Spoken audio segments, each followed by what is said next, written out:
Join the legendary detective Sherlock Holmes and his loyal friend Dr. Watson, based on the book by Sir Arthur Conan Doyle. This is Adventure of Sherlock Holmes.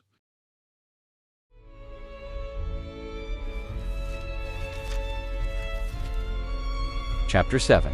The Adventure of the Blue Carbuncle. I had called upon my friend Sherlock Holmes upon the second morning after Christmas with the intention of wishing him the compliments of the season, who was lounging upon the sofa in a purple dressing gown, a pipe rack within his reach upon the right, and a pile of crumpled morning papers, evidently newly studied, near at hand. Beside the couch was a wooden chair, and on the angle, oft back, hung a very seedy and disreputable hard felt hat, much the worse for wear, and cracked in several places. A lens and a forceps lying upon the seat-oft chair suggested that the hat had been suspended in this manner for the purpose of examination. "You are engaged," said I. "Perhaps I interrupt you." "Not at all. I am glad to have a friend with whom I can discuss my results. The matter is a perfectly trivial one." He jerked his thumb in the direction of the old hat. "But there are points in connection with it which are not entirely devoid of interest and even of instruction." I seated myself in his armchair and warmed my hands before his crackling fire. For a sharp frost had set in, and the windows were thick with the ice crystals. "I suppose," I remarked, "that, homely as it looks, this thing has some deadly story linked onto it, that it is the clue which will guide you in the solution of some mystery and the punishment of some crime." No crime," said Sherlock Holmes, laughing. "Only one of those whimsical little incidents which will happen when you have 4 million human beings all jostling each other within the space of a few square miles.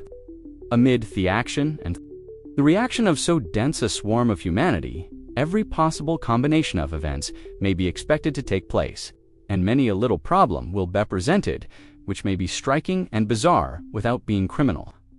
We have already had experience of such. So much so, I remarked, that of the last 6 cases which I have added to my notes, 3 have been entirely free of any legal crime. Precisely. You allude to my attempt to recover the Irene Adler papers, to the singular case of Miss Mary Sutherland, and to the adventure of the man with the twisted lip. Well, I have no doubt that this small matter will fall into the Sammy Nosen category. You know Peterson, the commissionaire? Yes, it is to him that this trophy belongs. It is his hat. No, he found it. Its owner is unknown. I beg that you will look upon it not as a battered billycock, but as an intellectual problem. And, first, as to how it came here, it arrived upon Christmas morning in company with a good fat goose, which is, I have no doubt, roasting at this moment in front of Peter's. The facts are these. About 4 o'clock on Christmas morning, Peterson, who, as you know, is a very honest fellow, was returning from some small jollification and was making his way homeward down Tottenham Court Road. In front of him he saw, in the gaslight, a tallish man walking with a slight stagger and carrying a white goose slung over his shoulder. As he reached the corner of Goodge Street, a row broke out between this stranger and a little knot of ROUGHS. One of the latter knocked off the man's hat, on which he raised his stick to defend himself, and, swinging it over his head, smashed the shop window behind him. Peterson had rushed forward to protect the stranger from his assailants. But man, shocked at having broken the window, and seeing an official-looking person in uniform rushing towards him, dropped his goose, took to his heels, and vanished amid the labyrinth of small streets which lie at the back of Tottenham Road. The roughs had also fled at the appearance of Peterson, so that he was left in possession of the field of battle, and also of the spoils of victory in Thaishepa, this battered hat, and a most unimpeachable Christmas goose, which surely he restored to their owner. My dear fellow, there lies the problem. It is true that for Mrs. Henry Baker Wasp printed upon a small card which was tied to the bird's left leg, and it is also true that the initials H.B. are legible upon the lining of this hat. But as there are some thousands of Bakers and some hundreds of Henry Bakers in this city of Bowers, it is not easy to restore lost property to any one of them. What, then, did Peterson do? He brought round both hat and goose to me on Christmas morning, knowing that even the smallest problems are of interest to me. The goose we retained until this morning, when there were signs that, in spite of the slight frost, it would be well that it should be eaten without unnecessary delay. its finder has carried Eitoff, therefore, to fulfill the ultimate destiny of a goose. While I continue to retain the hat of the unknown gentleman who lost his Christmas dinner, did he not advertise? No. Then what clue could you have? As to his identity, only as much as we can deduce. From his hat, precisely. But you are joking. What can you gather from this old battered felt? Here is my lens. You know my methods. What can you gather yourself as to the individuality of the man who has worn this article? I took the tattered object in my hands and turned it over rather ruefully. It was a very ordinary black hat of the usual round shape, hard and much the worse for wear. The lining had been of red silk, but was a good deal discolored. There was no maker's name, but, as Holmes had remarked, the initials H.B. were scrawled upon one side. It was pierced in the brim for a hat securer, but the elastic was missing.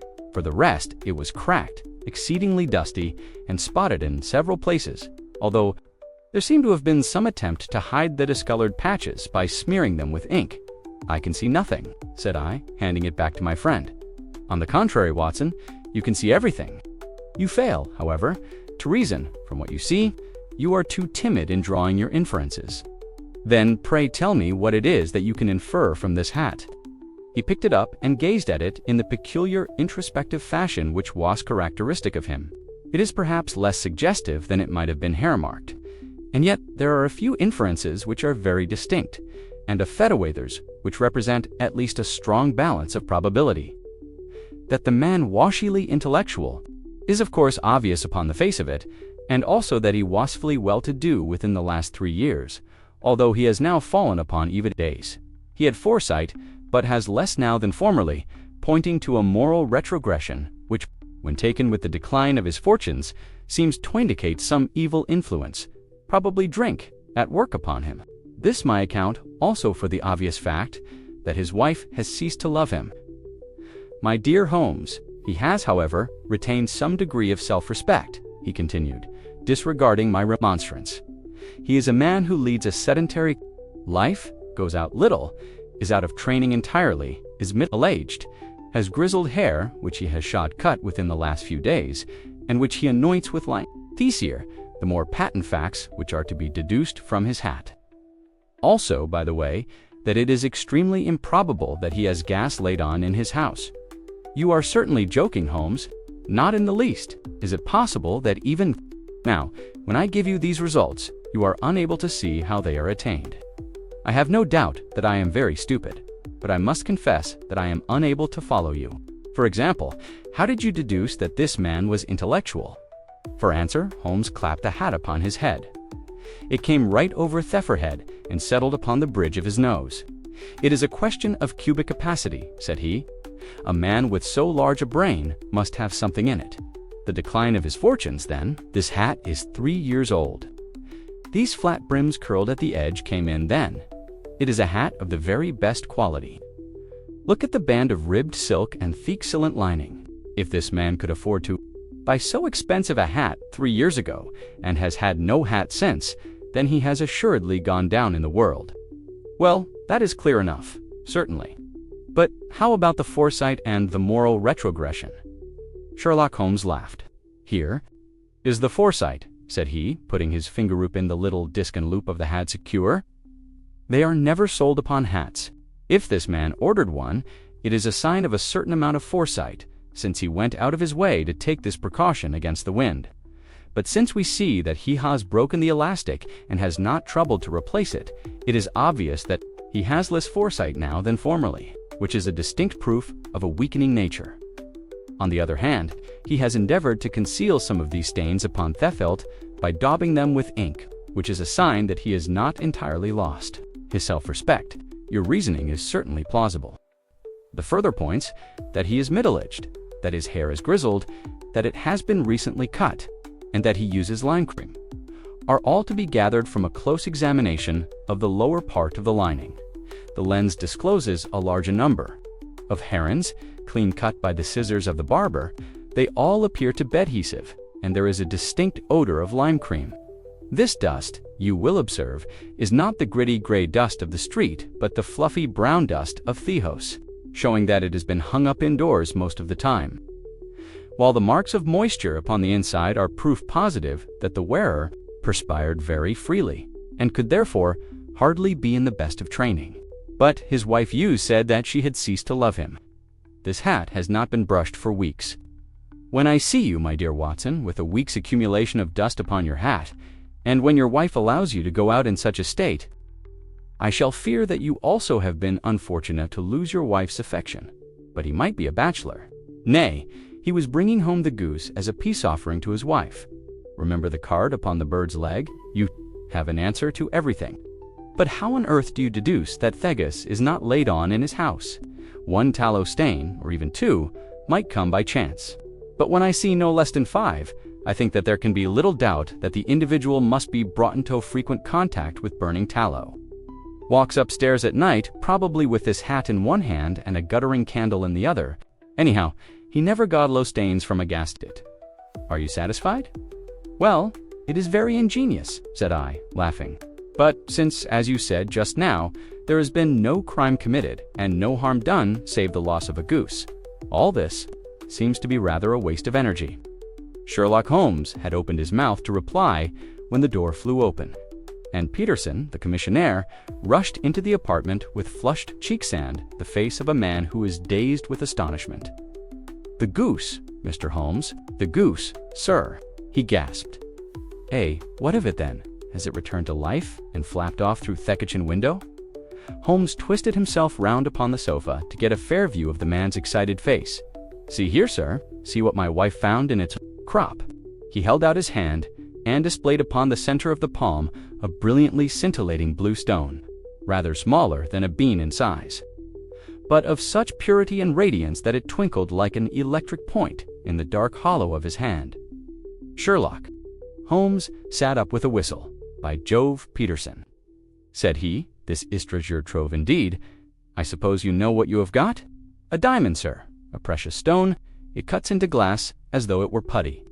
It's more than a precious stone. It is the precious stone, not the Countess of Morcar's blue carbuncle," I ejaculated. "Precisely so. I ought to know its size and shape, seeing that I have read the advertisement about it in the Times every day lately. It is absolutely unique, and its value can only be conjectured. But the reward offered of £1,000 is certain Lanet, within a 20th part of the market price. £1,000! Great Lord of mercy!" The commissionaire plumped down into a chair and stared from one to the other of us. "That is the reward, and I have reason to know that there are sentimental considerations in the background which would induce the Countess to part with half her fortune if she could but recover the gem. It was lost, if I remember aright, at the Hotel Cosmopolitan," I remarked. "Precisely so. On December 22nd, just 5 days ago, John Horner, a plumber, was accused of having abstracted it from the lady's jewel case. The evidence against him was so strong that the case has been referred to the aces. I have some account of the matter here, I believe." He rummaged amid his newspapers, glancing over the dates, until at last he smoothed one out, doubled it over. "Andred, the following paragraph. Hotel Cosmopolitan jewel robbery. John Horner, 26, plumber, was brought up upon the charge of having upon the 22nd inst. abstracted from the jewel cassief, the Countess of Morcar, the valuable gem known as the blue carbuncle. James Ryder, upper attendant at the hotel, gave his evidence to the effect that he had shown Horner up to the dressing room of the Countess of Morcar upon the day of the robbery in order that he might solder the second bar of the great which was. Lucy had remained with Horner some little time, but had finally been called away. On returning, he found that Horner had disappeared, that the bureau had been forced open, and that the small morocco casket in which, as etafordis transpired, the Countess was accustomed to keep her jewel was lying empty upon the dressing table. Ryder instantly gave the alarm, and Horner was arrested the same evening, but the stone could not be found either upon his person or in his rooms. Catherine Cusack, maid to the Countess, deposed to having heard Ryder's cry of dismay on discovering the robbery, and to having rushed into the room, where she found matters as described by the last witness, Inspector Bradstreet. B Division gave evidence as to the arrest of Horner, who struggled frantically, and protested his innocence in the strongest terms. Evidence of a previous conviction for robbery having been given against the prisoner, The magistrate refused to deal summarily with the offense, but referred it to the Horner, who had shown signs of intense emotion during the proceedings, fainted away at the conclusion and was carried out of court. So much for the police court," said Holmes thoughtfully, tossing Azadeth paper. "The question for us now to solve is the sequence of events leading from a rifled jewel case at one end to the crop of a goose in Tottenham Court Road at the other. You see, Watson, our little deductions have suddenly assumed a much more important and less innocent aspect. Here is the stone. The stone came from the goose, and the goose came from Mr. Henry Baker, the gentleman with the bad hat and all the other characteristics with which I have bored you. Sano, we must set ourselves very seriously to finding this gentleman and ascertaining what part he has played in this little mystery. To do this, we must try the simplest means first, and these lie undoubtedly in an advertisement in all the evening papers. If this fail, I shall have recourse to other methods. What will you say? Give me a pencil and that slip of paper. Now then, found at the corner of Good Street, a goose and a black felt hat. Mr. Henry Baker can have the Sammaby applying at 6:30 this evening at 221B, Baker Street. That is clear and concise, very. But will he see it? Well, he is sure to keep an eye on the papers, since to a poor man the loss was a heavy one. He was clearly so scared by his mischance in breaking the window and by the approach of Peterson that he thought of nothing but flight. But since then, he must have bitterly regretted the impulse which caused him Todrup, his bird. Then, again, the introduction of his name will cause him to see it, for everyone who knows him will direct his attention to it. Here you are, Peterson. Run down to the advertising agency and have this put in the evening papers, in which Sir in the Globe, Star, Pall Mall, St. James's Gazette, Evening News, Standard Echo, and any others that occur to you." "Very well, sir. And this stone? Ah, yes, I shall keep the stone. Thank you. And, I say, Peterson, just buy a goose on your way back and leave it here with me. For we must have one to give it to this gentleman in place of the one which your family is now devouring." When the commissionaire had gone, Holmes took up the stone and held it against the light. "It's a bonny thing," said he. "Just see how it glints and of course it is a nucleus and focus of crime. Every good stone is, they are the devil's pet bets. In the larger and older jewels, every facet may stand for a bloody deed. This stone is not yet 20 years old. It was found in the banks off Amoy River in southern China, and is remarkable in having every characteristic of the carbuncle, save that it is blue in shade instead of ruby red. In spite of its youth, it has already a sinister history. There have been 2 murders, a vitriol, throwing a suicide, and several robberies brought about for the sake of this 40-grain weight of crystallized charcoal. Who would think that so pretty a toy would be a purveyor to the gallows and the prison? I'll lock it up in Miss Trongbox now and drop a line to the Countess to say that we have it. Do you think that this man Horner is innocent? I cannot tell. Well then, do you imagine that this other one, Henry Baker, had anything to do with the matter? It is, I think, much more likely that Henry Baker is an absolutely innocent Whitman, who had no idea that the bird which he was carrying was of considerable value than if it were made of solid gold. That, however, I shall determine be a very simple test if we have an answer to our advertisement. And you can do nothing until then. Nothing. In that case, I shall continue my professional round, but I shall come back in the evening at the hour you have mentioned, for I should like to see the solution of so tangled a business. Very glad to see you. I dine at 7. There is a woodcock, I believe. By the way, in view of recent occurrences, perhaps I ought to ask Mrs. Hudson to examine its crop. I had been delayed at a case, and it was a little after 6:30. When I found myself in Baker Street once more, as I approached the house, I saw a tall man in a Scotch bonnet, with a coat which was buttoned up to his chin, waiting outside in the bright semicircle which was thrown from the fanlight, just as I arrived. The door was opened, and we were shown up together to Holmes' room. "Mr. Henry Baker, I believe," said he, rising from his armchair and greeting his visitor with the easy air of geniality which he could so readily assume. "Pray take this chair by the fire, Mr. Baker. It is a cold night, and I observe that your circulation is more adapted for summer than for winter." "Ah, Watson, you have just come at the right time. Is that your hat, Mr. Baker?" "Yes, sir, that is undoubtedly my hat." He was a large man with rounded shoulders, a massive head, and a broad, intelligent face, sloping down to a pointed beard of grizzled brown. A touch offered in nose and cheeks, with a slight tremor of his extended hand, recalled Holmes' surmise. As to his habits, his rusty black frock coat was buttoned right up in front with the collar turned up, and his lank wrists protruded from his sleeves without a sign of cuff or shirt. He spoke in a slow staccato fashion, choosing his words with care, and gave the impression generally of a man of learning and letters, who had had ill usage at the hands of fortune. "We have retained these things for some days," said Holmes, "because we expected to see an advertisement from you giving your address. I am at a loss to know now why you did not advertise." Our visitor gave a rather shamefaced laugh. "Shillings have not been so plentiful with me as they once were," he remarked. "I had no doubt that the gang-off roughs who assaulted me had carried off both my hat and the bird. I did not care to spend more money in a hopeless attempt at recovering them. Very naturally, by the way, about the bird, we were compelled to eat it." To eat it? Our visitor half rose from his chair in his excitement. "Yes, it would have been of no use to anyone had we not done so.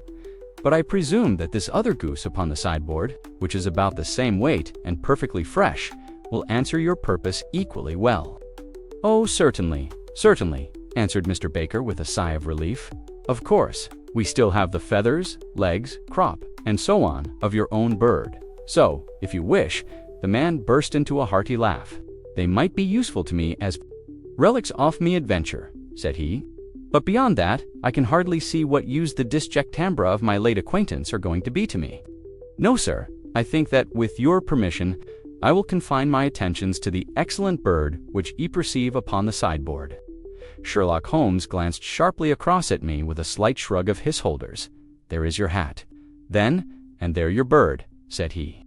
"By the way, would it bore you to tell me where you got the other one from? I am somewhat of a fowl fancier, and I have seldom seen a better grown goose." "Certainly, sir," said Baker, who had risen and tucked his newly gained property under his arm. "There are a few of us who frequent the Alpha and Earth Museum. We are to be found in the museum itself. During the day, yonder. This year, our good host, Windigate by name, instituted a goose club, by which, on consideration of some few pence every week, we were each to receive a bird at Christmas. My pence were duly paid, and the rest is familiar toil. I am much indebted to you, sir, for a Scotch bonnet is fitted neither to my years nor my gravity." With a comical pomposity of manner, he bowed solemnly to both of us and strode off upon his way. "So much for Mr. Henry Baker," said Holmes when he had closed the door behind him. "It is quite certain that he knows nothing whatever about the matter. Are you hungry, Watson?" "Not particularly." "Then I suggest that we turn our dinner into a supper, and follow up this clue while it is still hot, by all means." It was a bitter night, so we drew on our ulsters and wrapped cravats about our throats. Outside, the stars were shining coldly in a cloudless sky, and the Brithof, the passers-by, blew out into smoke like so many pistol shots. Our footfalls rang out crisply and loudly as we swung through the Doctor's Quarter, Wimpole Street, Harley Street, and so through Wigmore Street into Oxford Street. In a quarter of an hour, we were in Bloomsbury at the Alpha Inn, which is a small public house at the corner of one of the streets which runs down into Holborn. Holmes pushed open the door of the private bar and ordered 2 glasses of beer from the ruddy-faced, white-aproned landlord. "Your beer should be excellent if it is as good as your geese," said he. "My geese?" The man seemed surprised. Double quotes. "Yes, I was speaking only half an hour ago to Mr. Henry Baker, who is a member of your goose club." "Ah, yes, I see. But you see, sir, them's not our geese." "Indeed. Whose then?" "Well, I got the 2 dozen. From a salesman in Covent Garden. Indeed, I know some of them." "Which was it?" "Breckenridge is his name." "Ah, I don't know him. Well, here's your good health, landlord, and prosperitito your house. Good night. Now for Mr. Breckenridge," he continued, buttoning up his coat as we came out into the frosty air. "Remember, Watson, that though we have so homely as a goose at one end of this chain, we have at the other a man who will certainly get 7 years penal servitude unless we can establish his innocence. it is possible that our inquiry may but confirm his guilt. But, in any case, we have a line of investigation which has been missed by the police, and which a singular chance has placed in our hands. Let us follow it out to the bitter end. Faces to Thesoth, then, and quick march. We passed across Holborn, down Endell Street, and so through a zigzag off slums to Covent Garden Market.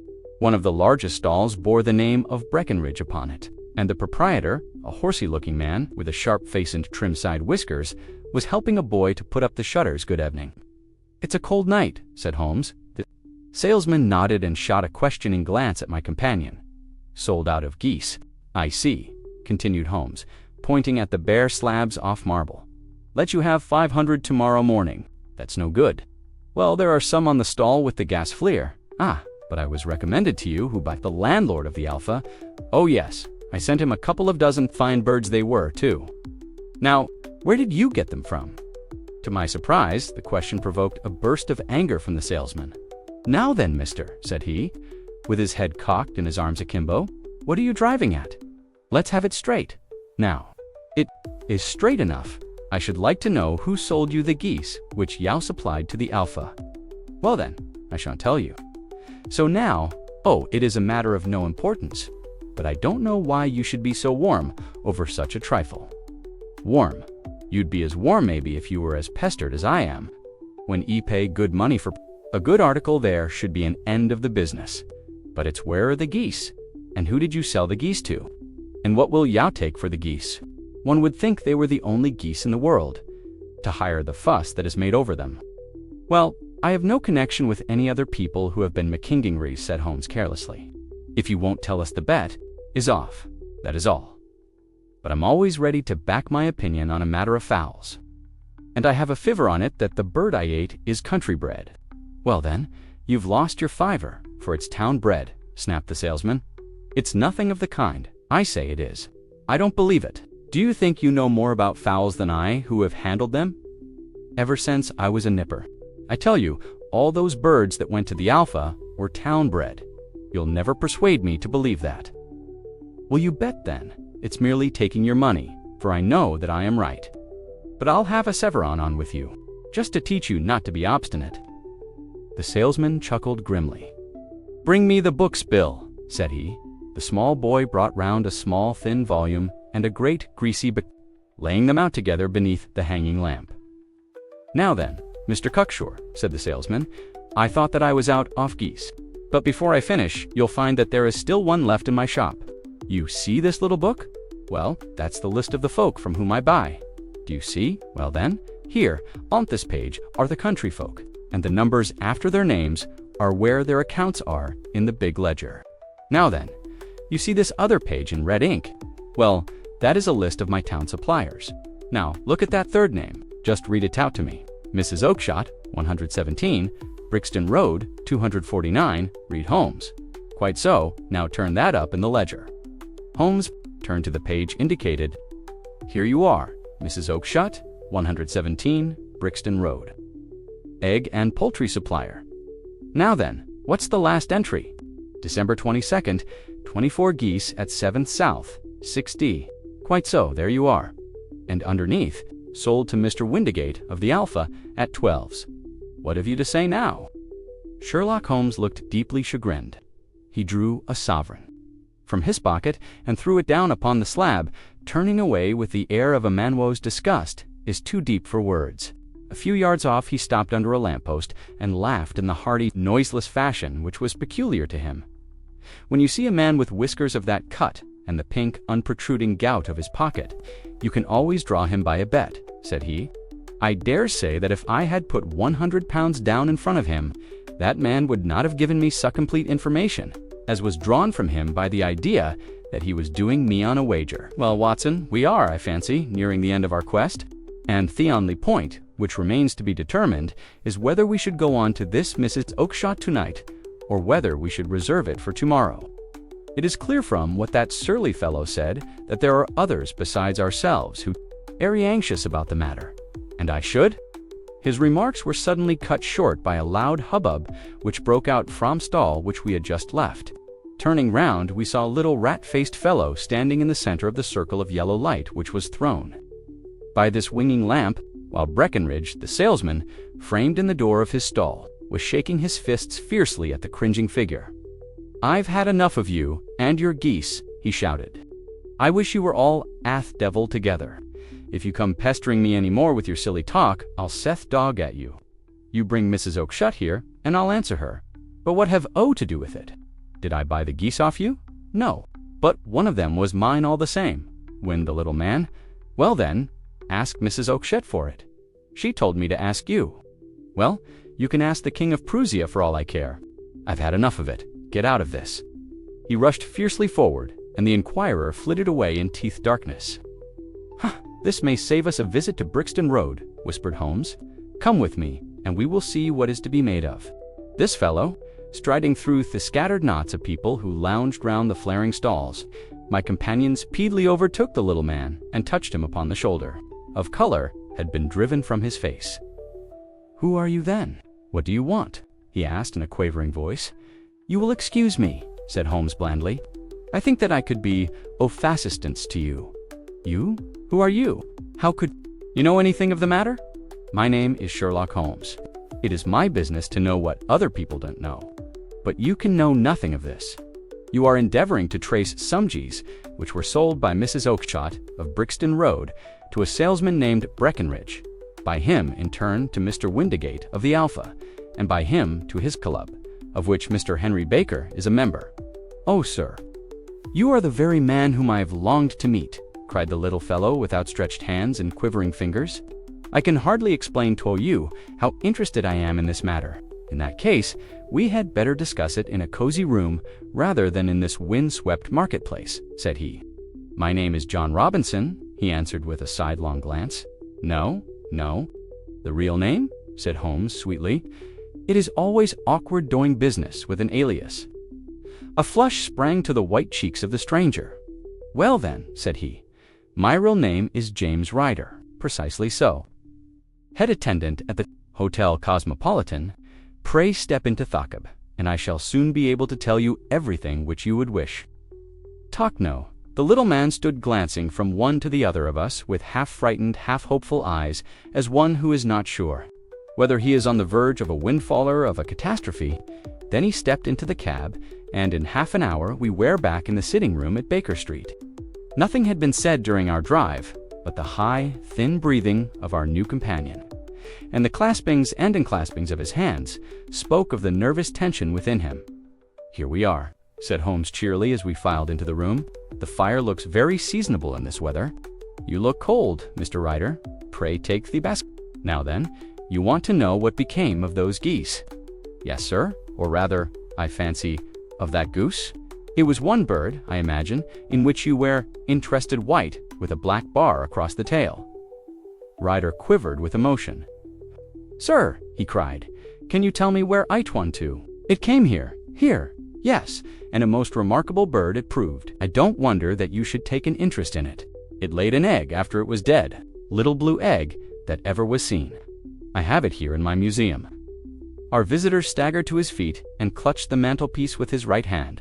Holmes unlocked his strong-box and held up the blue carbuncle, which sent out like a star with a cold, brilliant, many-pointed radiance. Ryder stood glaring with a drawn face, uncertain whether to claim or to disown it. "The game's up, Ryder," said Holmes quietly. "Hold up, man, or you'll be into fire. He's not got blood and not to go in for felony with impunity. Give him a dash of brandy. So, now he looks a little more human. What a shrimp it is, to be sure." For a moment he had staggered and nearly fallen, but the brandy brought aiding of color into his cheeks. "The proofs which I could possibly need, so there is little which you need tell me. Still, that little may as well be cleared up to make the case complete.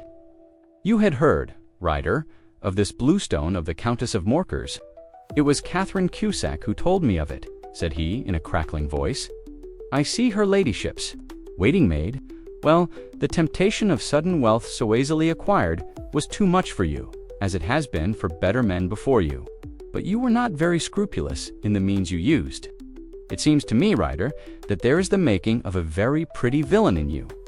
You knew that this man-horner, the plumber, had been concerned in some such matter before, and that suspicion would rest the more readily upon him. What did you do then? You made some small job in my lady's room.